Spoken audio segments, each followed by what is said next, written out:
అందరికీ నమస్కారం. కువైట్లో జరిగిన రోడ్డు ప్రమాదంలో రాజంపేటకు చెందిన అతను మృతి చెందాడు.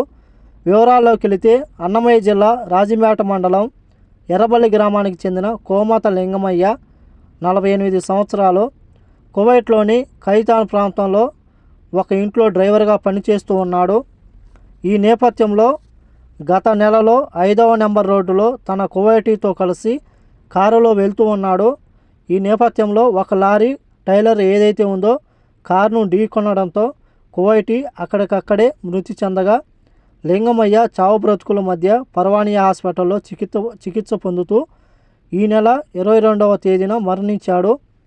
ఈ విషయాన్ని తన కువైటీ కుమారుడు వలీద్ ఆల్ రుబియన్ జిలకర మురళీకి దృష్టికి తీసుకెళ్లడంతో ఆయన వెంటనే స్పందించి కువైటీ పోలీసులు మరియు ఎంబసీ సహకారంతో పేపర్ వర్క్లన్నీ పూర్తి చేసి మృతదేహాన్ని ఇండియాకు పంపించారు.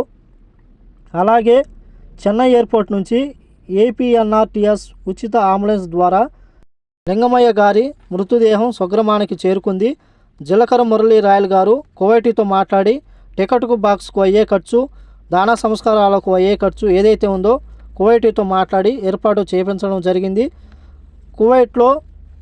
కువైట్లో కానీ, దుబాయ్లో కానీ, బహ్రెయిన్లో కానీ, ఖత్తర్లో కానీ, ఒమాన్లో ఎక్కడైనా గల్ఫ్లో మన డ్రైవర్లు ఎవరైతే ఉన్నారో చాలా జాగ్రత్తగా నడపండి. ఎందుకంటే మనం సక్రమంగా మన రూట్లో మనం వెళ్ళినా సరే అవతల వాళ్ళ నుంచి మనకు ప్రమాదం జరిగే అవకాశం ఉంది.